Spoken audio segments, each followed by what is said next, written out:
अस्सलाम वालेकुम। इस वीडियो में आज हम phenotypic and genotypic variance and their coefficient of variance, heritability in broad sense and genetic advance इसमें कैलकुलेट करेंगे और उसका पूरा एक ट्यूटोरियल आपको एक सॉल्व एग्जांपल से यहाँ हल करके दिखाया जाएगा कि किस तरह इसको आर प्रोग्राम में सिर्फ एक लिंक कॉपी और पेस्ट करके या जस्ट एक लाइन लिखने से, वो लाइन भी इस वीडियो के डिस्क्रिप्शन में मौजूद होगी जिससे आप इसको खुद भी सॉल्व कर सकते हैं, वो इस वीडियो में दिखाया जाएगा। और दूसरी जो मेन इंपॉर्टेंट पॉइंट होता है किसी भी डाटा एनालिसिस का, इसमें जो एक्सेल शीट में हम फॉर्मेट बनाते हैं कि डाटा को किस तरह से एनालिसिस करना है, वो भी इस वीडियो में ही दिखाया जाएगा। तो आइए हम देखते हैं किस तरह से है वो फॉर्मेट।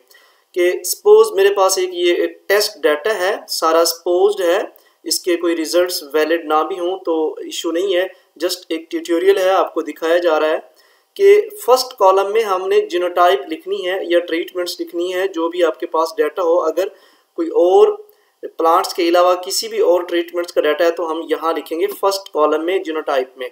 तो मेरे पास यहाँ जो टेस्ट डाटा में सपोज जीनोटाइप्स हैं 28 टोटल जीनोटाइप्स हैं, तो यहाँ हमने G1 G2 से एंड तक G28 तक लिख दिया। आपके पास 100,000 जितनी भी हो तो आपने यहाँ लिखना है।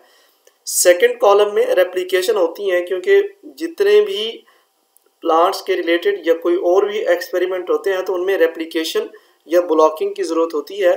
तो ये रेप्लिकेशन इस टेस्ट डाटा में सपोज हमने 2 अज्यूम किए हैं, तो आपने 3 या 4 जितनी भी हो तो कर सकते हैं। तो यहाँ जस्ट 2 है रेप्लिकेशन। तो करना क्या है, यहाँ R1 तक जो ख़त्म हो रही है तमाम जीनोटाइप्स के नेम आ गए 28 सीरियल नंबर तक R1 तक, फिर 22 रेप्लिकेशन 2 से फिर G1 फिर दोबारा स्टार्ट हो गई। तो यहाँ 29 नहीं लिखा हमने, G1 अगेन लिखना शुरू कर दिया। तो ये यूँ समझ लें कि फर्स्ट कॉलम में जीनोटाइप 1 अगेन, देन उसकी रेप्लिकेशन 2 स्टार्ट हो गई।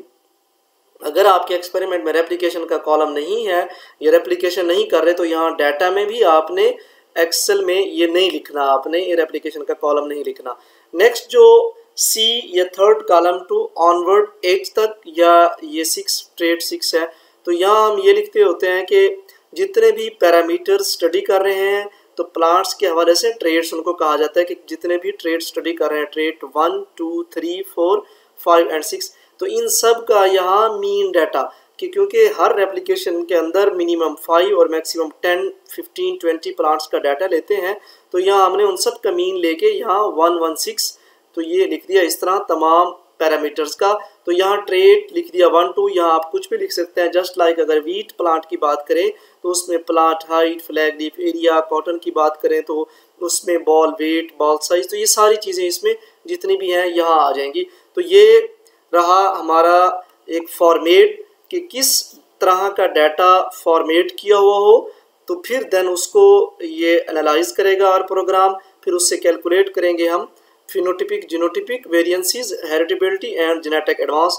तो मेन जो स्टूडेंट्स को या जो भी डाटा एनालिसिस कर रहे होते हैं, जो पेपर राइटअप कर रहे होते हैं, PhD लेवल पे होते हैं जो भी, तो उन सब में यही प्रॉब्लम होता है कि मेन इशू जो करता है, ये मेन जो प्रॉब्लम होता है वो होता है फॉर्मेट का, कि किस तरह से डाटा फॉर्मेटिंग में होना चाहिए। डाटा ऑब्जर्व कर हर कोई लेता है, रिकॉर्ड कर लेता है एक्सपेरिमेंट का डाटा, लेकिन उसको फॉर्मेट में सही तरह ला के एनालिसिस नहीं कर पाते, तो ये एक इशू हल हो गया।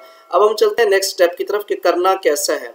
करना इस तरह से है कि सबसे पहले import data set R studio को ओपन करना है। इस तरह का उसका आइकॉन होगा जो ये आपको शो हो रहा है, इस तरह का आइकॉन आर लिखा होगा।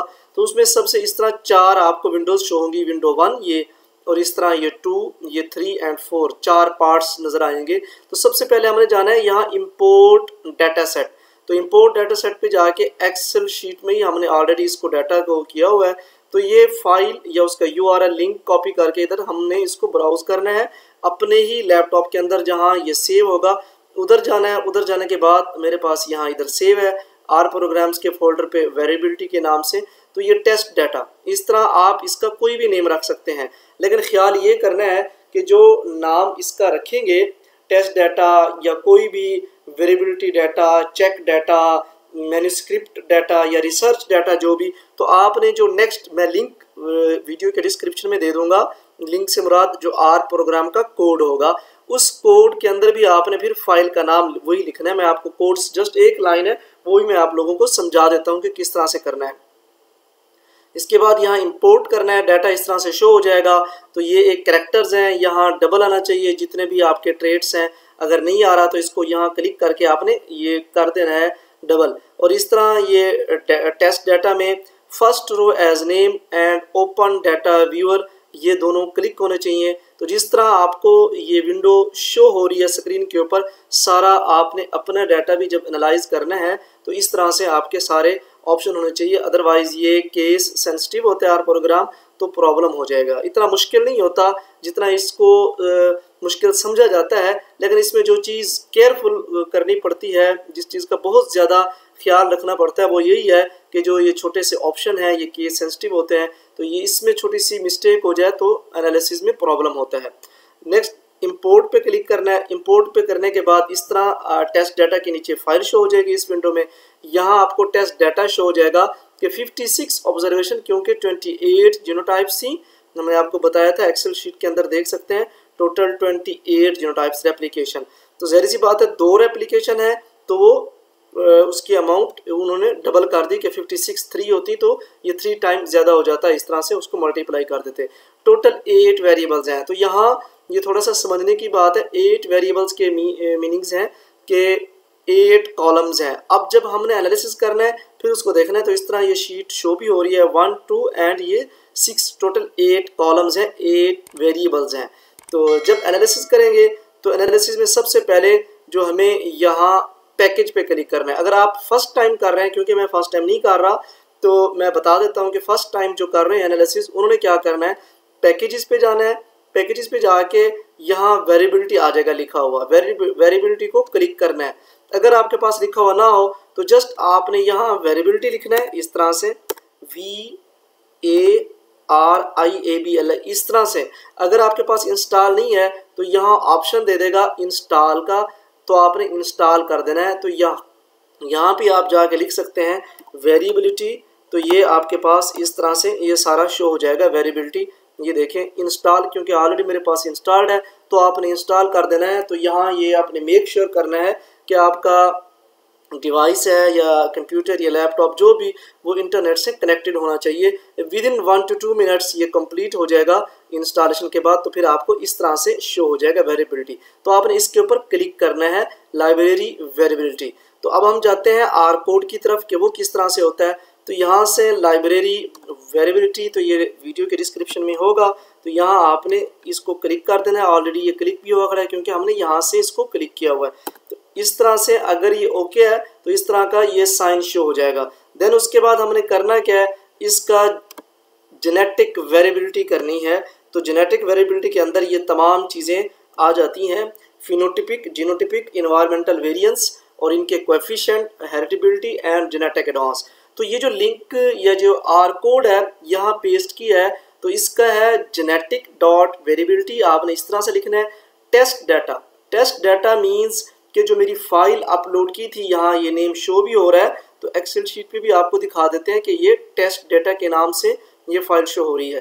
तो इस तरह आपका जो डाटा होगा, जो जिस फाइल में आप सेव करेंगे उसका जो भी नाम रखेंगे तो आप यहाँ नेम लिख सकते हैं वो। लेकिन ये थोड़ा सा ख्याल करना है कि इनके अंदर स्पेस या डॉट नहीं होना चाहिए, एक ही नाम होना चाहिए चाहे जो भी रखें। तो इधर फाइल का नेम टेस्ट डाटा था।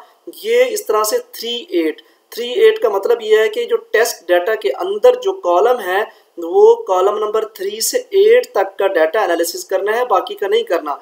जीनोटाइप और रेप्लिकेशन का डाटा एनालिसिस नहीं करना, जस्ट वो डाटा को सपोर्ट करने के लिए या पाथ देने के लिए है। अदरवाइज जिन ट्रेड्स का डाटा हमने करना है वो कॉलम नंबर 3 to 8 तक। तो ये 3 to 8 आपके जितने भी कॉलम हो तो वहाँ वही नंबर लिखना है आपने 3 to 8। टेस्ट डाटा $साइन के जीनोटाइप है, ये जीनोटाइप को भी एज ए टेस्ट के तौर पे लेना है। Test data $sign and replication, अगर रेप्लिकेशन का कॉलम नहीं है आपके पास, रेप्लिकेशन आपके एक्सपेरिमेंट में नहीं है, तो यहाँ आपने ब्रैकेट क्लोज कर देनी है, जस्ट लाइक जैसे रेप्लिकेशन के बाद हो रही है। इसके बाद इसको रन कर देना है। रन कर दें या जस्ट आप इसके ऊपर एंटर का प्रेस कर दें। तो जैसे ही ये प्रेस करेंगे तो आपके पास ये सारा रिजल्ट आ जाएगा। ये ट्रेड 6 का आया हुआ है। इस तरह तमाम ट्रेड्स का आपके पास ये डाटा होगा कि हम ट्रेड 1 को देखते हैं कि उसका डाटा क्या है। ये हमारे पास ट्रेड 1 था, ये नाम लिखा हुआ है उसका ट्रेड 1। ये ट्रेड 1 आपका जो भी हो सकता है, आपका ओरिजिनल में जो भी होगा आप यहाँ ट्रेड का नेम भी लिख सकते हैं। एनालिसिस ऑफ वेरिएंस टेबल बनाया उसने। रेप्लिकेशन 2 थी, 1 डिग्री ऑफ फ्रीडम क्योंकि -1 होता है। 27 रेजिड्यूअल मीन्स यहाँ एरर और यहाँ साइन निशान भी हो रहे हैं कि सिग्निफिकेंट, हाईली सिग्निफिकेंट 0.01 लेवल पे। उसके बाद जो उसने हर ट्रेड्स के हमें रिजल्ट्स दिए हैं वो इस तरह से हैं। आप इनको कॉपी पेस्ट यहाँ जस्ट लाइक इसको सिलेक्ट करना है, इस तरह मैंने सेलेक्ट किया है।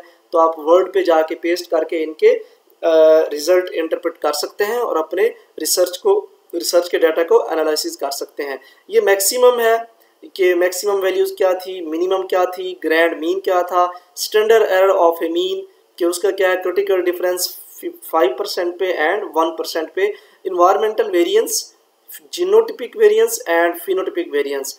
देन उसके बाद इन्हीं के environmental coefficient of variance just like 6 आया, ये genotypic coefficient of variance 8, phenotypic coefficient of variance आ गया। देन उसके बाद हेरिडिबिलिटी ब्रॉड सेंस ये 0.62 है, genetic advance 15 and genetic advance as percentage of means. तो ये एटलीस्ट 10 to 15 ये चीज़ें इसमें से फाइंड आउट हो जाती हैं, कैलकुलेट हो जाती हैं। देन इसी तरह ट्रेड 2 का होगा, उसका एनोवा होगा।